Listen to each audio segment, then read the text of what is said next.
Rhetorical questions. Where could I go away from your spirit? Where can I flee from your presence? David recognizes that even if he wanted to avoid God's presence, he is not able to because God is everywhere.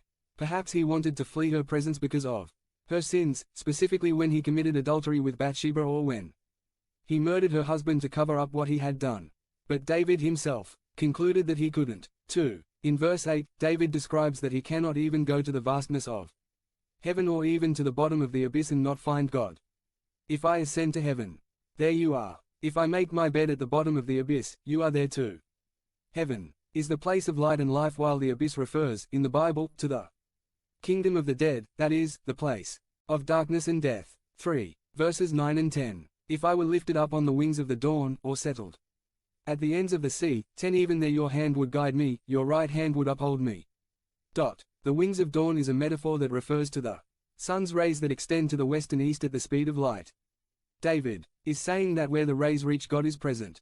David mentions 245.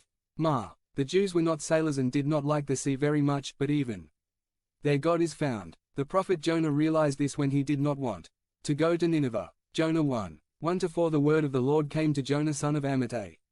2. Go to the great city of Nineveh and proclaim against it that its wickedness has come before me. 3. Jonah left, but in the direction of Tarshish, to flee from the Lord. He went down to Joppa, where he found a ship setting sail for Tarshish. He paid his fare and embarked with those who were going to that city, thus fleeing from the Lord. 4. But the Lord sent a strong wind upon the sea, and a storm arose, so violent that the ship threatened to break into pieces.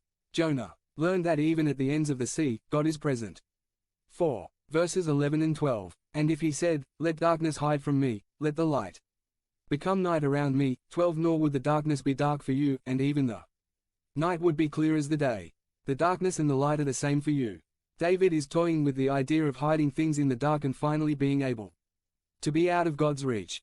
It's like when he was a kid playing hide and seek with my dad, and he thought I could hide from my dad by standing in the middle of the dark room with my eyes closed. He believed that if I didn't see anyone, my dad couldn't see me either.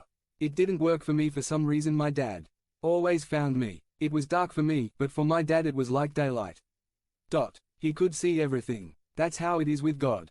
We believe that we can hide things in the dark depths of our lives and that God cannot see them. However, God is there too. We cannot flee from the presence of God. Everything we do is done before the omnipresent God. The truth of omnipresence can be disturbing or comforting. It can make me uneasy. 1. Definition. Take away peace or tranquility, make you nervous. 2. If omnipresence